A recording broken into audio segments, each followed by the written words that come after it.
Hey, Blockhead Traders. Here at Blockhead Traders, I must inform you that we are not financial professionals. Nothing we say should be considered financial advice. We offer our own thoughts and opinions to you, the viewer, so that you can use them as a point of reference to form your own opinions and make your own financial conclusions. Today is Sunday, August 15th, 2021, and this is Blockhead Traders Weekly. In this week's episode, I'm joined by fellow blockhead trader Viperxl 007. And today we're going to be looking back at some action that happened just this past Friday, Friday the 13th, for some crazy action on SESN, SESN, and where we might be playing SESN from here and all that unfolded on Friday with SESN. But before we get to that, I want to give a shout out to our Discord. There's a link in the description below. You can hop in there. It's free and open to everyone. You can chat with ourselves and other fellow blockhead traders throughout the day. We'd love to hear from you, see what you're trading. Let us know what you want to hear from us. Let us know what you want to learn. In addition to that, there's another link in the description below called thetagang.com, where I post all of my trades, the good, the bad, and the ugly. But let's get to the content for this week's episode. Viper, take us through what the heck happened on Friday, just about 20 minutes to close. Well, first of all, why'd you have to go and how did I miss that it was Friday the 13th? I mean, I thought of that afterwards. like, I just get all money out of market on every Friday the 13th. Yeah. So SESN, you may have heard me talk about it recently. I even posted a chart in the Discord for anybody in the Discord, of a potential play. Luckily, I hope nobody, even if you liked my chart, hopefully you stuck to it, because if you stuck to it, you didn't buy.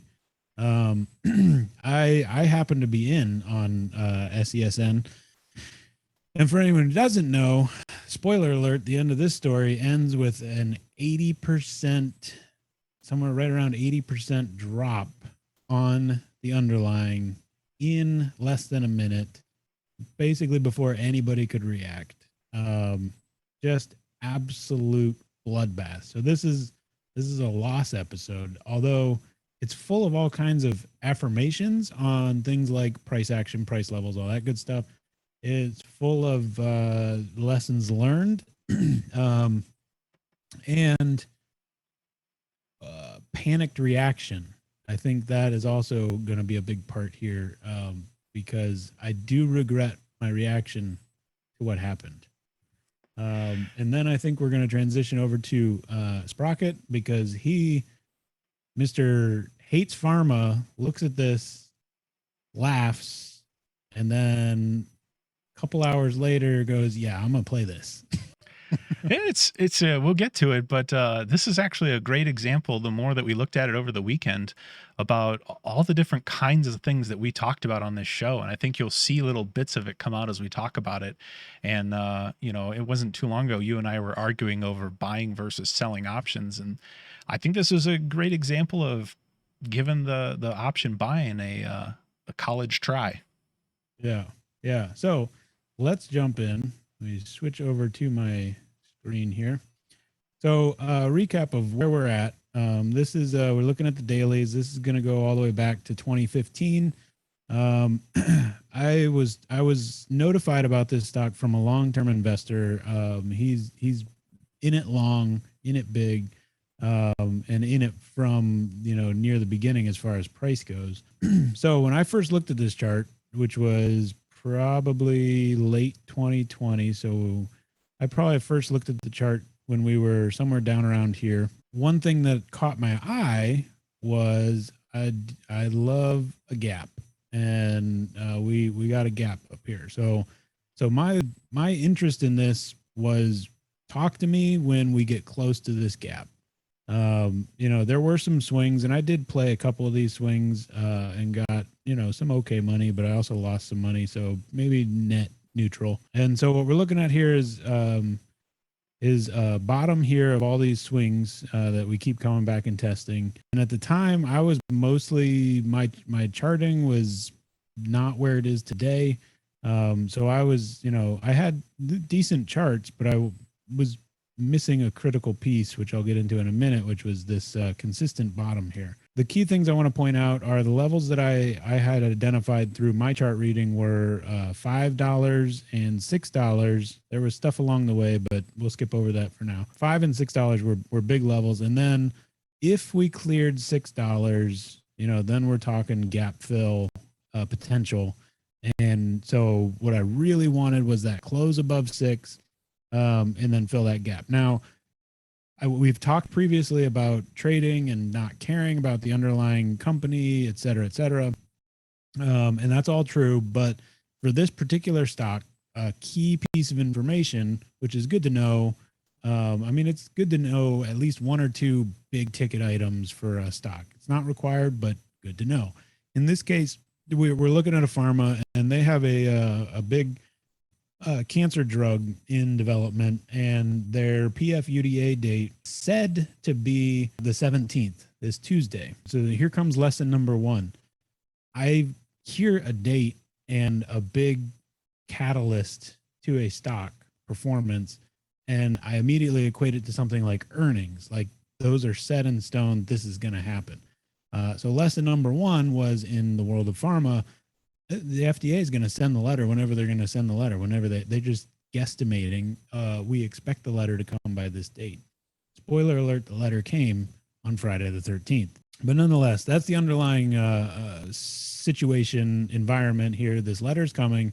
I personally expected hype trading and a rise in price approaching the letter. Like I said, I treated this very much like earnings, and I don't like being in a stock during earnings because usually it's volatile, and so you have the levels to identify where it could go, but you don't know how many levels it's going to go. So my approach to this was treating it like earnings. Like, all right, there's a lot of hype in the system. Let me cash out on that, and then I'm just going to pull back, let the letter happen, and then let's see where we're at. So with that in mind, let's head into the intraday action. So if we zoom in here to Thursday, and it's not super important to see, mostly focusing on my $5 and $6 levels.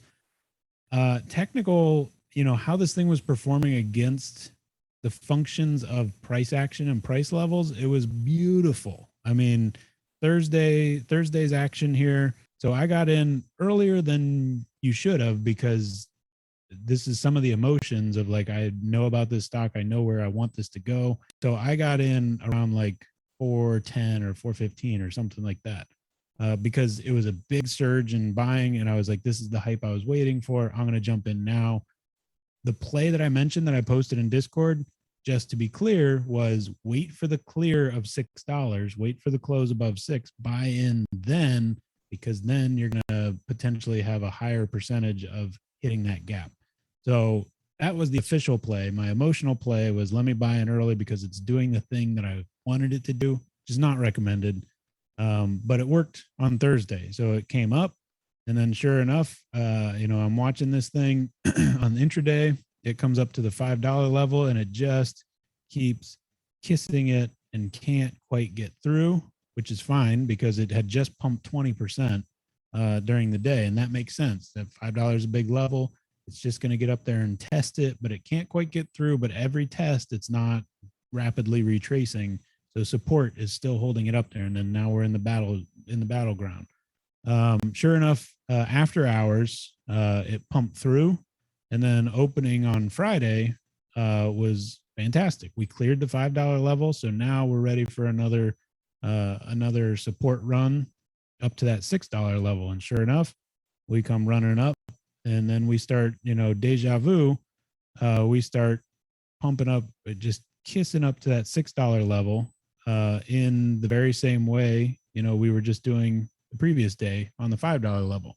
So this is looking great. And, there was some retracement, but in general, watching the intraday levels, we're going higher lows and whatnot to get up to that $6 level. Things are looking great. And I'm, Friday afternoon, it was like 2:30 when I'm looking at this. I'm like, I don't think it's going to do it. I don't think it's going to close above 6, but I'm just going to wait. I'm going to hold my shares. And I resisted. And this is that discipline. I really wanted to double my position. I really wanted to be like, look, we're right here. It's just gonna go. But I was like, nope. I have a sizable position already, so I'm like 1,200 shares. I need to, let's just pump the brakes, stick to the plan. The plan is wait till it closes above 6 when we're in the clear, buy, get a pump, and then again, I'm still thinking Tuesday is going to be the big day. So somewhere around 12:30, closer to 3 o'clock. So I went out to this now personal anecdote.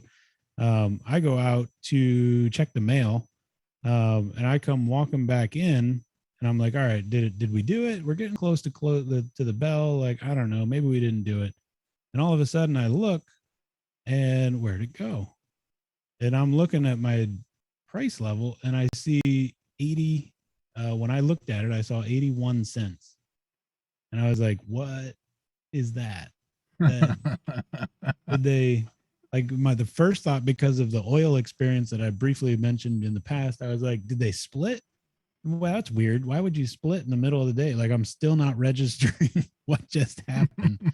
And then I see that it halted. And so I was like, oh crap, this is real.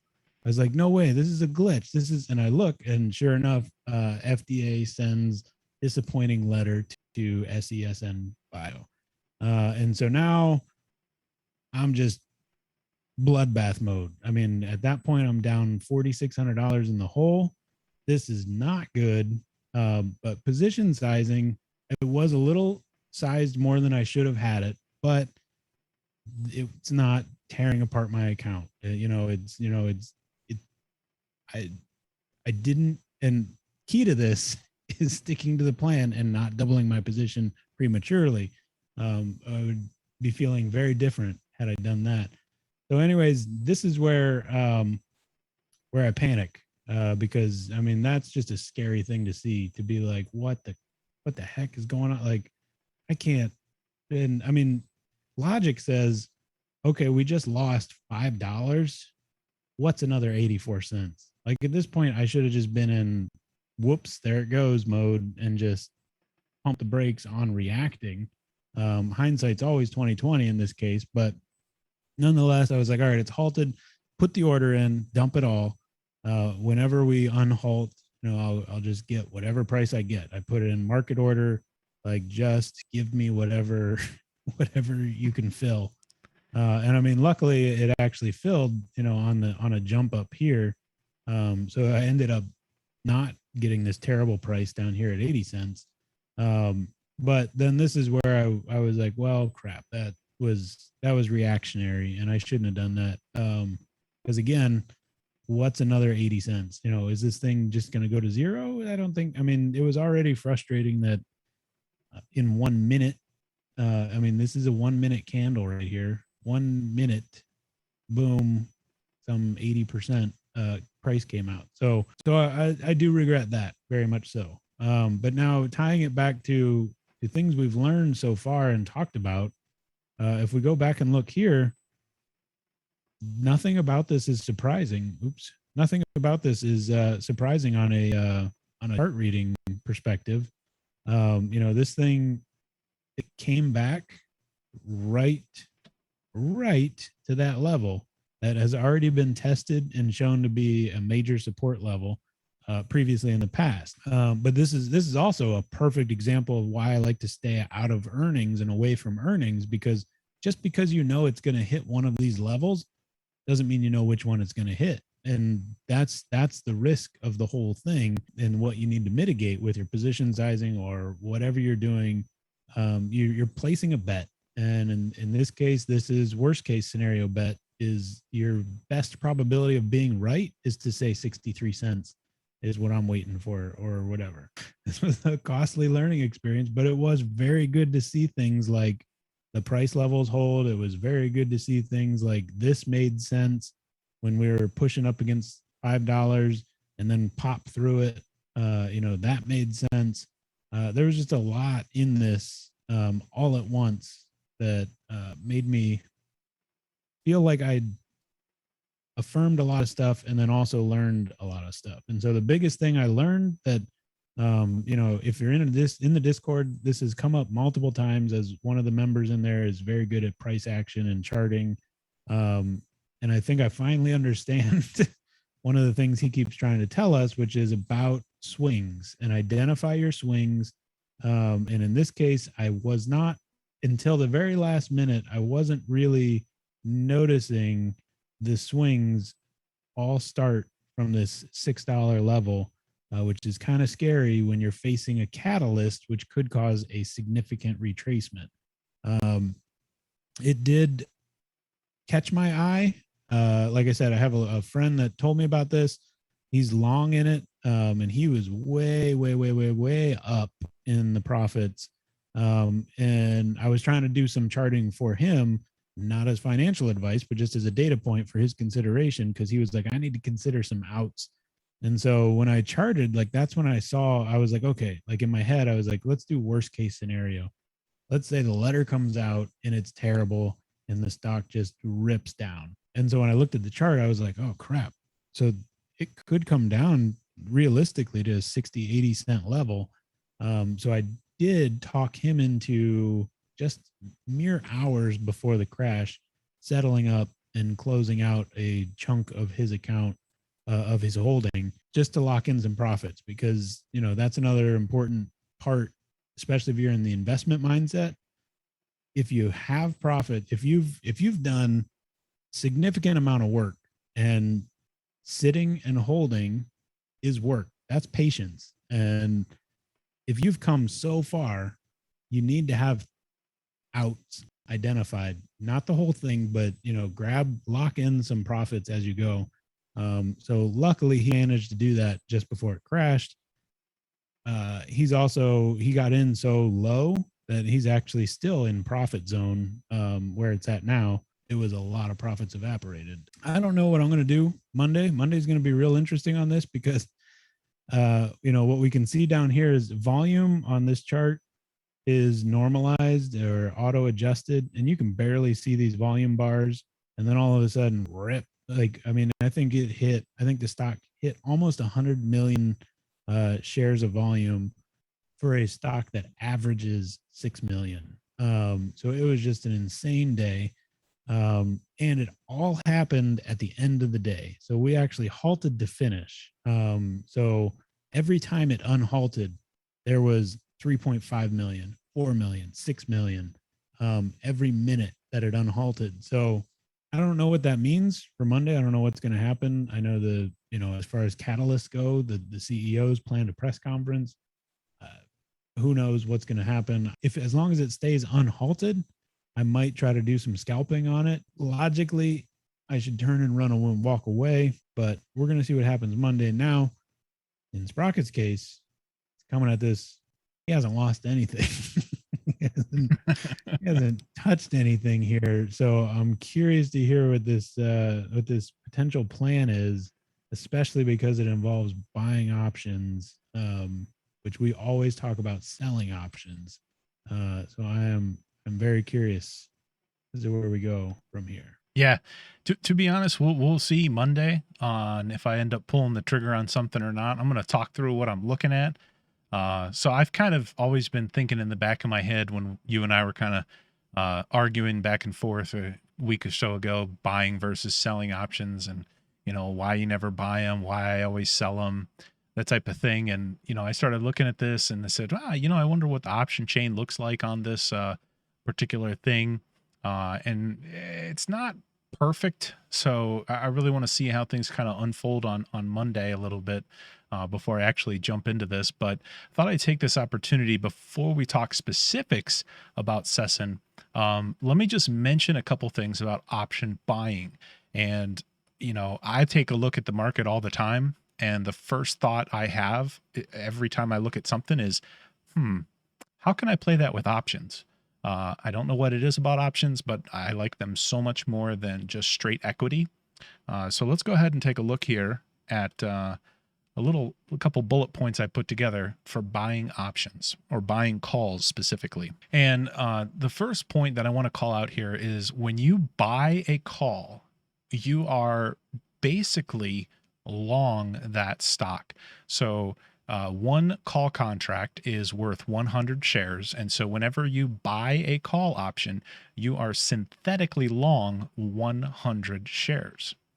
And what that means is you can basically hold options in lieu of buying shares. And you might think, well, why the heck would anybody ever want to do that? And I'm going to talk through that because you can actually get a lot more leverage from buying the options versus buying the shares. And one of the things you have to look out for is dividends. Okay. So if you have a stock that gets dividends, you will not be able to collect dividends simply by holding the option contracts. However, if the stock doesn't have dividends, you're not really missing out on anything and you get the added benefit of some of the leverage. Now, remember, leverage is a double-edged sword.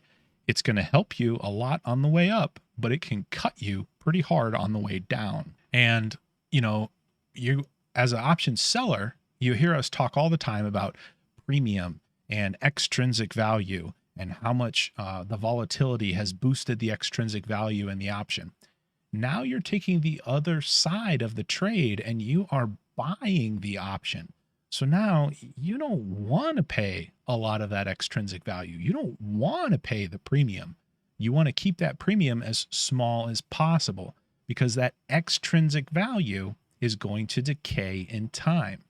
And just as a refresher, every option has two pieces of value. They have intrinsic value and extrinsic value. Intrinsic value is the difference between the strike price of the option and where the underlying is, if it is in the money. If it's not in the money, it's out of the money, there is absolutely no intrinsic value. All value is extrinsic. If the option is in the money, you take the amount that it is in the money and you subtract out the option price, and whatever's left is your extrinsic value. Now, one of the reasons that I don't really care very much for buying a lot of call options is because the way that a lot of people tend to buy call options on Wall Street Bets, FinTwit, things like that, is they buy really far out of the money calls. Okay. And so when you're buying out of the money calls, you get them pretty cheap because there is no intrinsic value. You're just buying the extrinsic value. And if you go far enough out, that extrinsic value is very small, pennies, if you would. The problem with that is the probability of that actually hitting is extremely small. And so the likelihood that you will lose all of that extrinsic value that you just paid for is very high, which is why I don't care for those type of trades. I always try to trade with high probability. When you're buying options, you can buy options that have high probability of winning. And basically what you're buying is you buy options that are deep in the money. So in the call side, you would basically look at the strikes and you would buy a call that is deep in the money. And the reason you do that is because the extrinsic value is very low. So to illustrate this example, let's use Apple as an example ticker. So let's go take a look at the option chain of Apple. And if we bring up the option chain and we're going to pull out, 60 days to expiration. And as you come here close to the money, so right here in Apple, it's trading about $150. And this column here is my extrinsic value and intrinsic value. As soon as you go out of the money, you see there's absolutely no intrinsic value. There's no inherent value in those options. Everything is extrinsic value. Now, as we travel the call side into the money, look at the extrinsic value drop off: $4, $257, $172, $122. By the time you get here to the 105 strike, you're only dealing with 48 cents of extrinsic value. Okay. And if you looked at the delta on these, you would see that the delta around 105 is like a 91 delta. And delta you can think of as like a cheat sheet for how likely is it that this option is going to expire in the money. A 91 delta means there's about a 91% chance that it's going to expire in the money. So what you can do is you can buy this 105 call option and you're going to pay, in this case, $44.50 for this option, or about $4,400. but you're buying the intrinsic value. You're not spending that much money of extrinsic value. I'm spending, 47 cents of extrinsic value. Or so what that lets you do is the delta at 91 delta basically means for every dollar that the stock price moves, your option price is going to increase by 91 cents. So if Apple were to go up $10, your option price would go up $9.10 or $910. So as you can see, what we want to do is we want to go far in the money so we're not paying this extra premium. This extrinsic value, this is the stuff that option sellers want to sell because this is the stuff that disappears over time.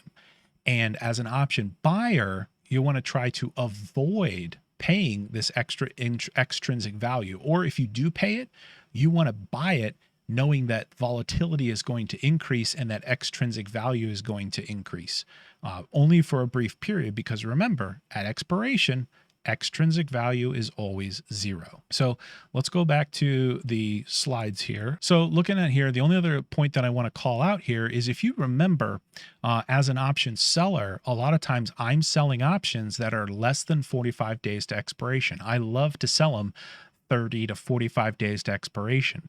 And the reason I do that is because that's when the extrinsic value really starts to decay quite quickly, almost exponentially.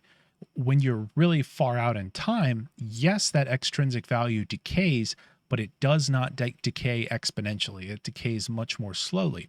So when we're buying options, I want to go way, way out in time. So a lot of times I'll want to go almost a year out in time. Where does this take me with SESN? I looked at where we have strikes. Now, the first thing I don't really care for is the farthest out in time I can go is February of 22. That's only about a half a year out. So to play this with the long shares, I would much rather be in like a January of 23 leaps option or something like that. But that's not really a choice. So the $1 strike basically has about 30 cents of extrinsic value. Now that's a little bit high. And the reason it's a little bit high is because that's an 86 delta. And I'd really like for this to be at least a 90 delta. And that would really kind of drop off that premium a little bit more.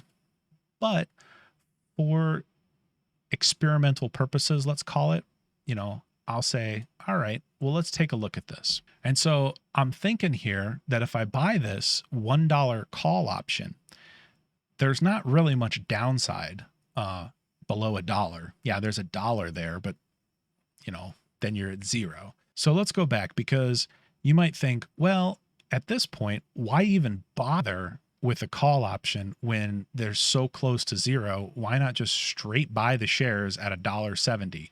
So this closed at close to $1.70 on Friday. So let's just use that example as buying the call option versus buying the shares.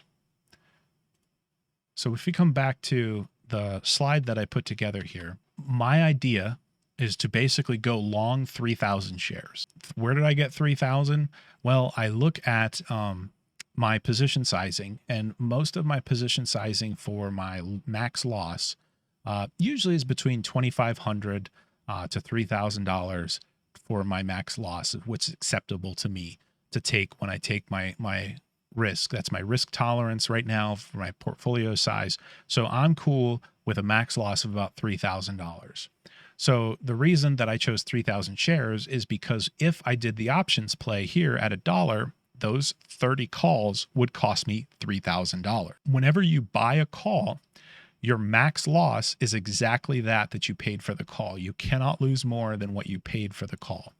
So really the only thing you're dealing with is what's the probability that you're going to reach your max loss. Now, the flip side, since I wanted to keep this even because the $30 on the calls is long 3,000 shares, I wanted to also do a comparison contrast on if I were to buy 3,000 shares with the closing price of around $1.70 from Friday. So I put together this table.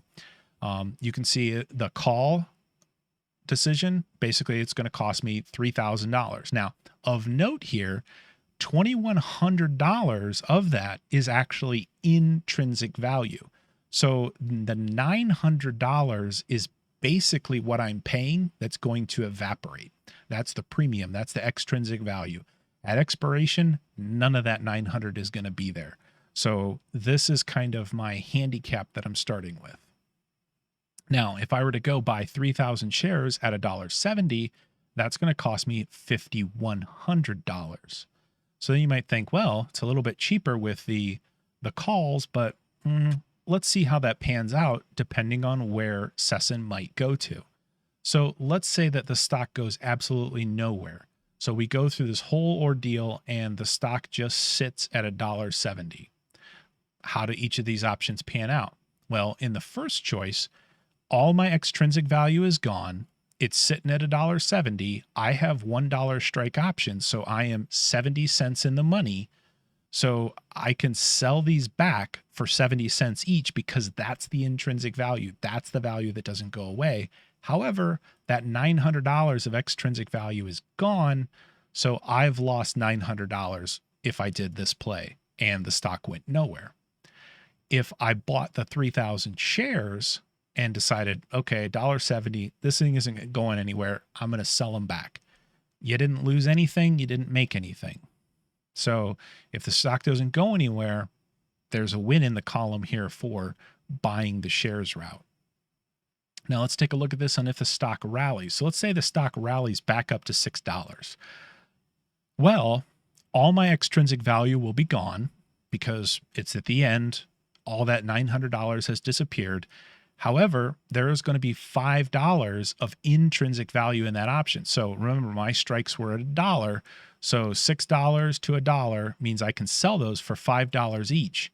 My profit is going to be about $14,100. So that is 30 contracts at $5 each minus my $900 that I lost in extrinsic value.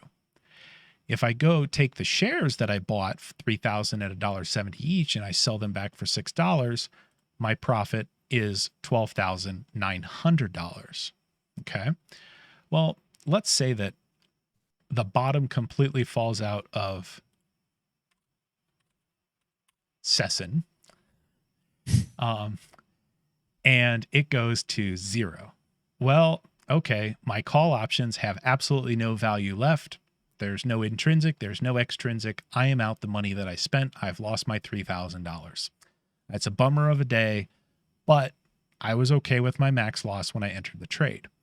Now, let's take the 3,000 share path. Well, 3,000 shares, there's no value left in the shares. They're not worth the paper they're printed on, and I have lost $5,100. In my opinion, this is kind of worth a potential risk to say, hey, this thing's kind of volatile. This thing might go up. Let's throw a couple calls at it. And the reason is it's going to cost me a lot less than buying power because I'm only going to tie up $3,000 in capital in the first trade, while the other trade is going to tie up $5,100. And my upside benefit is greater with call options, and my downside risk is actually smaller with the call options. Yeah. So I'd even add, working on this, this $3,000 is max loss. So you would almost work backwards from this thing goes to 0, 3,000 is my max loss. So then you would work that math backwards of what would I lose $3,000 going to 0 at? How many shares would that be? It's obviously not going to be 3,000 shares. It's going to be, let's just pull a number out, say 1,800 or 2,100 shares or whatever, to make sure that you're staying in line to your max loss tolerance, which then makes even less profit down, through the rest of that math. That's if you were mitigating for the max loss scenario. But actually, your example on taking the 3,000 max losses is a great call out here, because buying 3,000 shares, that would be in violation of my position sizing. That would be too big of a position. So if I stuck to my position sizing and say, well, I'm going to buy as many shares as I can for $3,000, the first case, it's still profit of zero, but my upside will be much smaller because I won't be able to buy as many shares. And the downside will be lower. So the downside would match negative 3,000, negative 3,000, but that upside potential is where that would handicap a little bit. So does anything change in this? There's a wild card out of left field with a buyout deal. I mean, that seems like something that happens in pharma a lot, especially, you get a rejection from the FDA. You've got all this research. Competitor comes in, says, okay, we'll take that and we'll buy it. I mean, I guess that doesn't change much here because they're going to buy that at a certain price, and then that just becomes your price, I guess. Yeah. So, I mean, a lot can happen in there with the example you're given, but a lot of times when you get those takeover things like so-and-so's buying such and such for whatever money they give, immediately that stock will trend towards the valuation that that deal gives. So the stocks don't disappear until the deal is closed. So you can close out your option positions before the deal closes. If you held the option positions and the deal closed, you would be out, right? Because that ticker is probably going away. But let's say that whatever deal they struck values them at $3 a share. What you'll see is SESN will trade towards $3 because, my father used to always say, it's only worth what someone will pay for it. And if as soon as you have an offer on the table that says, I'm going to give you $3 a share for your company, boom, that's the value of the company. All this other stuff is speculation, the way people say it. But when there's a hard offer on the table, that's what the company's worth. That's where the share prices are going to go. So if it's, say, $3, the share prices of SESN will go to $3. My option prices will reflect the underlying at $3. Does your trading account need anything special to buy something that's, I get them mixed up all the time, in the money, out of the money, whatever the dollar is? I feel like I get a warning, but maybe that's on the sell side. You're not allowed to sell it. No, you can buy and sell in the money. Yeah, if you don't have a level 2 option account, level 2 or level 3, you're restricted on what you can sell. You're never restricted on buying. And the reason is because whenever you're buying options, your max loss is exactly your entry price that you pay to get in. So there's really no risk to the brokerage. If you have the money to buy the option, then the worst that's going to happen is you lose everything you bought for the option. You can't lose any more than that. So you're always allowed to buy. One call out that I'll have, that both of these, it's not a differentiation between these two plays here. But one thing that I will do if I enter this, or anytime I enter long calls here, I want to try to get this $900 back. I don't want to spend that money. And so you have to remember that when you are synthetically long the shares, you can sell calls. So it's like you own the shares. So you can sell calls against the calls that you own and collect premium on those to offset the premium that you paid for the call that you bought. So if you remember, we did an episode on poor man's covered call. That's essentially what this is it would become a poor man's covered call. I would be long 3,000 shares synthetically. So what I will do as that price rises, if it rises and starts to rally, what I'll start doing is selling calls out of the money calls and try to collect premium to lower that $900 of extrinsic value that I sapped away from myself to enter the trade, and I'm not going to get that back. And if I can lower that 900, sure, if the option ends up in the money for that call that I sold, okay, great. I got a better premium for those shares than I would have if I hadn't done anything. And I'll forfeit those shares, but it's going to help me get that $900 back. So remember, in both of these strategies, you can sell calls out of the money above where you are and get revenue, get premium while you're waiting for a big pop. Yeah. So that's a good point as to what one other thing I missed mentioning in my panic reaction was, number one, like I said, what's another 84 cents at this point when I'm already down $5 from where I bought in? And number two, covered calls. This, like we saw in the options chain, there's not a ton of premium here, but anything is anything. And, when you're down that much, I do regret not hanging on to those, just riding it out a little bit, and going into covered call mode. And again, part of that is because, like I said, where that bottom was, if this was a $7,500 stock that dropped to $50 or $40, I'm probably not going to risk it because there's still so much gap to zero, below that. But in this particular case, more level-headed thinking probably wouldn't have sold at that position when I did. And one of the other things I might mention is, if this stock wasn't so low priced and that just being the absolute bottom of the option chain, I probably wouldn't go all my contracts at once there. I might look to go long at a 90 delta with a certain percentage of the shares and then wait a few days to see what happens, because if the stock falls more, that 90 delta is going to become, maybe a 70 delta, a 60 delta, and then I would look to buy another 90 delta deeper in the money, to keep that cost basis kind of down and to keep a lot of that extrinsic value low, rather than just piling all 30 option contracts right out of the gate.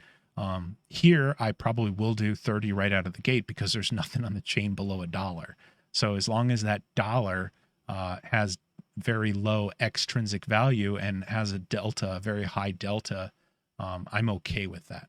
So Viper, have I sparked anything in your mind on how you might consider playing this? I mean, yeah, the short answer is yes.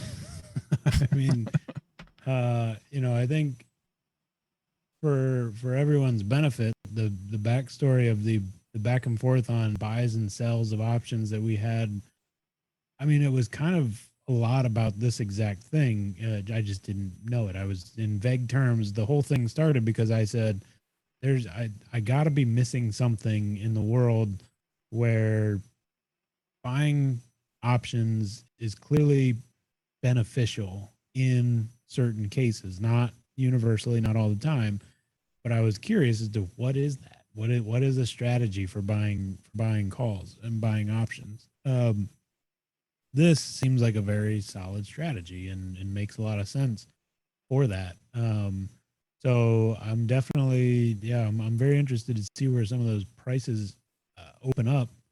And I would certainly consider this over scalping, because, as much as I talk about scalping, I'm not great at it. It's not like I run some huge profit gains. I make enough to try again, or I lose just enough to not worry about it, that sort of thing. So this seems, on a stock like this, a dollar being synthetically long at a dollar seems like a great price.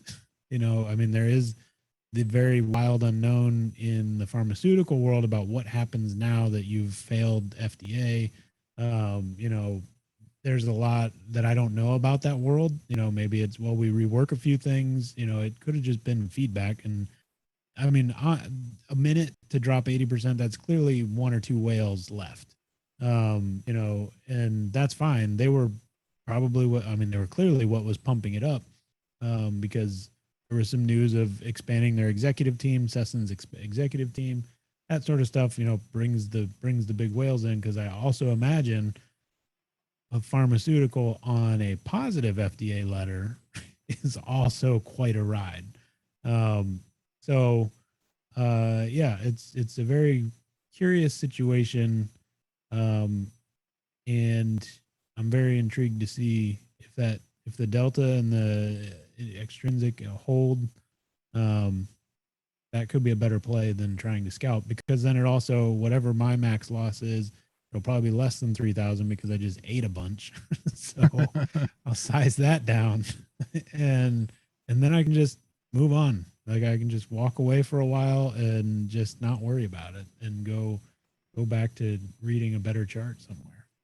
Yeah. So one comment on the whole options thing that is really important, I think, to remember when you're looking at buying and selling. I think a lot of people end up going into buying options, looking strictly at their price, going, oh man, this option's so cheap because it doesn't cost a lot. And so if I come back to our example of Apple, people are like, wow, I could buy 100 shares of Apple for like 10 cents here at a 195 call. And so they will go out and they'll buy this 195 call for 12 cents, saying, oh, my max loss is $12. So what if Apple doesn't get there? If it does get there, I'm going to make a ton of money. And the part that I want people to understand and I want you to pay attention to is the delta. The delta is basically the probability of that option landing in the money. And so a 195 call on Apple is a 2 delta. That means there's a 2% chance that Apple is going to get to 195.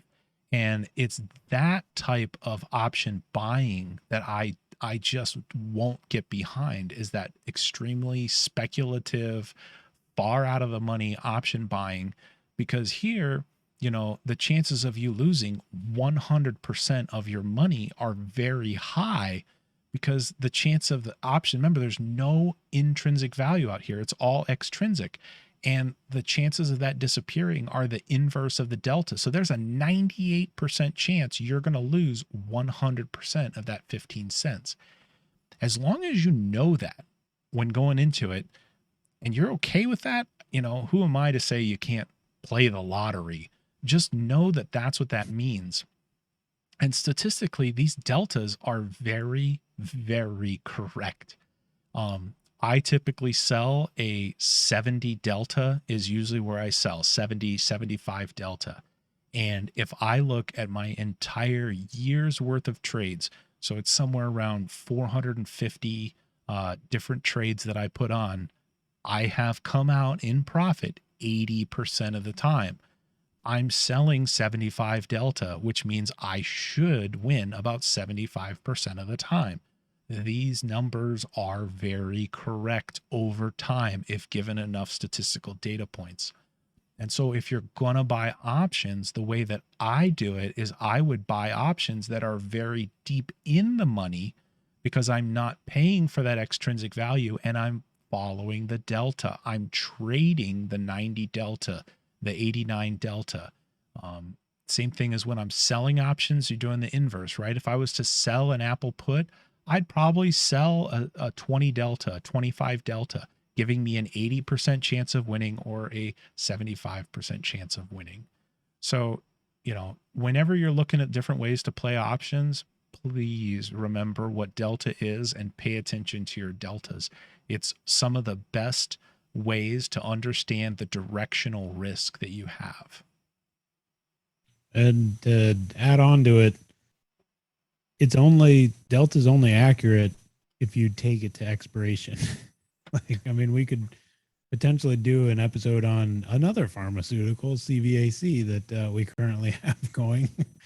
And in that case, there's been plenty of moments of concern, especially by me, about where that play's gone, where it's like, there was only supposed to be a 30% chance that this would happen. And now we're like way in this, but stuck it out. And it's now in a winnable position. But that's only possible because you have to stomach the fact that, like in this case of a 2022, it's not a linear shot to winning that, winning that delta. Like, it's a very bumpy road. And if you panic, that's kind of on you, not on delta. And so that's part of a risk tolerance that you have to be aware of. Yep, definitely. Just know that if you're looking at a trade there, just look at the delta and to get a rough cut on what's the likelihood that this trade is going to pan out. That is an excellent indicator on the probabilities. So that brings us to the end of this week's episode. SESN, like we said, we'll show you the good, the bad, and the ugly that we get into. So hopefully you can learn a few things from our mistakes, missteps, our education opportunities that we embark on. We'll see what happens here this coming trading week with SESN. If this thing kind of rallies much at all, that will only strengthen probably my indication to enter this trade, because as SESN strengthens, that'll push that call, that option that I'm looking at, into higher deltas. That extrinsic value at that $1 strike will fall off, thus lowering my overall risk in the trade. So contrary to what you might think, actually, if it rallies, that'll kind of reinforce my trade entry. If it falters, that's probably where I might get a little bit not as comfortable entering. And that's really because that expiration is a little bit close for my personal tastes, and that will push up the extrinsic value on that strike price. And I'm not super comfortable with that. So we'll just have to wait and see how things pan out. You can bet we'll keep you updated as we go. And I hope you guys learned a thing or two from this episode. Remember, we got our Discord channel. You can hop in the Discord. Let us know if there's anything that you're trading, anything you want us to talk about, anything you want us to kind of cover. We'd be more than happy to. Love to hear from you. Other than that, good luck this week. And remember, think outside the block.